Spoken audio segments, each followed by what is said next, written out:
In this course, and probably in any real application, we not only want to send data to the server to then do nothing there. We want to store it in a database. We want to be able to retrieve it from the database.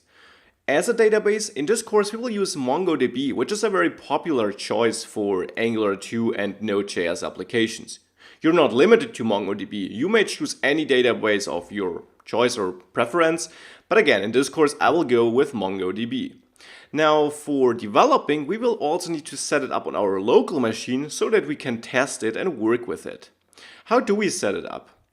Well, first we need to download MongoDB and extract it, and then we also need to move a folder. I will walk you through these steps. Thereafter, we need to launch our MongoDB server. This is important to be able to perform database operations, and here it's also important to then keep this server running, because you will only be able to connect to it and to perform database operations if the server is running. So if you throughout the course get some error when starting your Node server and the error says something about MongoDB, maybe your MongoDB server is not running and therefore Node.js is not able to connect to it. Finally, we also need to launch a client. So we have the MongoDB server to be able to, interact with it. But the client is where we issue commands like save something, get something.